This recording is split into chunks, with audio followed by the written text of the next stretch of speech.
ஒரு தனி எலும்பு வளையாது.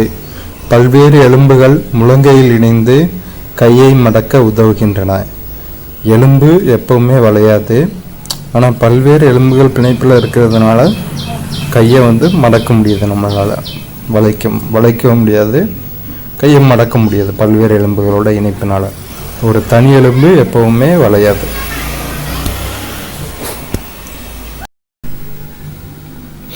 உணவு பாதையின் பாகங்கள்: வாய், வாய்க்குழி, தொண்டை, உணவு குழல், இரைப்பை, சிறுகுடல், பெருங்குடல், மலவாய்.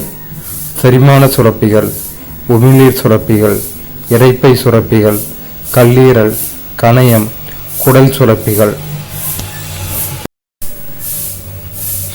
மனிதனின் ஒவ்வொரு நுரையீரலும் ஏறக்குறைய 300 மில்லியன் நுண்காற்று பைகள் உள்ளன. கொட்டாய் விடுதல் மூலம் நாம் அதிக அளவு ஆக்சிஜனை உள்வாங்கி அதிக அளவு கார்பன் டை ஆக்சைடு வெளியிடுகிறோம். மனிதனோட நுரையீரலில் 300 மில்லியன் நுண்காற்று பைகள் இருக்கு. கொட்டாய் விடுதல்னால ஆக்சிஜனை இன்ஹேல் பண்ணிட்டு கார்பன் டை ஆக்சைடை நம்ம வெளியே விடுறோம். ஒரு நிமிடத்தில் எத்தனை நாடி துடிப்புகள் ஏற்படுகிறது என்று எண்ண முடியும். அதன் எண்ணிக்கையே நாடி துடிப்பு விகிதம் எனப்படும். சாதாரணமாக ஓய்வு நிலையில் உள்ள ஒரு மனிதனின் சராசரி நாடி துடிப்பு ஒரு நிமிடத்தில் 72 - 80 வரை இருக்கும். இரத்த தானம்: மருத்துவமனைகளில் நோயாளிகளின் தேவைக்காக இரத்தம் தற்காலிகமாக இரத்த வங்கிகளில் சேமிக்கப்படுகின்றது. 18 வயதுக்கு மேல் ஆரோக்கியமான ஒவ்வொருவரும் இரத்த தானம் செய்யலாம். அதன் மூலம் அவசரகால விபத்து காலங்களிலும் அறுவை சிகிச்சையின் போதும் இரத்தம் தேவைப்படுபவர்களுக்கு உரிய காலத்தில் இரத்தம் கொடுக்கப்படுகிறது. இரத்த தானம் இவர்களின் உயிர் காக்க உதவுகிறது. இரத்த தானம் எத்தனை வயசுலேருந்து கொடுக்கலாம்? 18 வயசுலேருந்து கொடுக்கலாம்.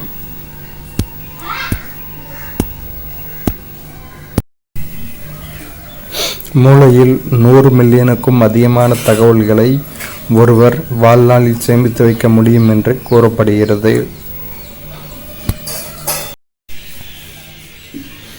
நம் உணர்வுறுப்புகளை பாதுகாத்து கொள்ள நாம் செய்ய வேண்டியவை: மிக அதிகமான ஒலியிலோ அல்லது மிக குறைந்த ஒலியிலோ, மேலும் நகரும் வாகனத்தில் செல்லும் பொழுதோ படிக்க வேண்டாம். தொலைக்காட்சி, கணினி, செல்பேசி, மடிக்கணினி போன்ற ஒளித்திரைகளை அதிக நேரம் தொடர்ந்து பயன்படுத்துவதை தவிர்க்கவும். நம் கண்களை மிக கடினமாக தேய்க்க வேண்டாம். கண்ணில் உள்ள தூசிகளை அகற்ற தினந்தோறும் 2 அல்லது 3 முறை தூய்மையான தண்ணீர் கொண்டு நம் கண்களை மென்மையாக சுத்தம் செய்யவும். செவிகள் கடுமையான அடி அல்லது தாக்குதல் போன்ற நிகழ்ச்சிகளிலிருந்து பாதுகாக்கப்பட வேண்டும். கொண்டை ஊசி, பல்குச்சி இவற்றை வைத்து செவிகளை சுத்தம் செய்வது ஆபத்தான செயல். எனவே இதனை தவிர்க்க வேண்டும். பட்ஸெல்லாம் வச்சு காதில் கொடை.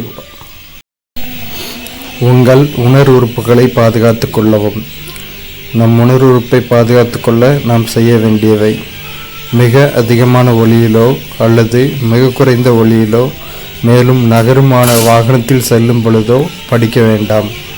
தொலைக்காட்சி, கணினி, செல்பேசி, மடிக்கணினி போன்ற ஒளித்திரைகளை அதிக நேரம் தொடர்ந்து பயன்படுத்துவதை தவிர்க்கவும். நம் கண்களை மிக கடினமாக தேய்க்க வேண்டாம். கண்ணில் உள்ள தூசிகளை அகற்ற தினந்தோறும் 2 அல்லது 3 முறை தூய்மையான தண்ணீர் கொண்டு நம் கண்களை மென்மையாக சுத்தம் செய்யவும்.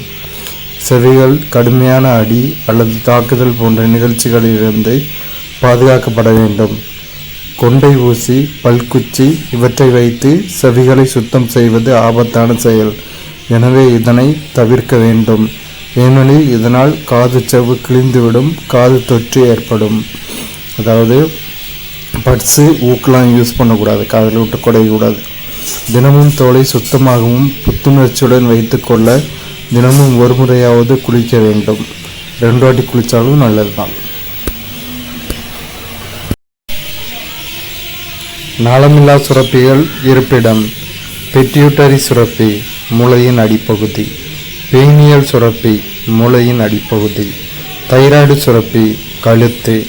தைமஸ் சுரப்பி, மார்புக்கூடு, கணையம் வயிற்றின் அடிப்பகுதி, அட்ரினல் சுரப்பி சிறுநீரகத்தின் மேல், இனப்பெருக்க உறுப்புகள் இடுப்புக்குழி,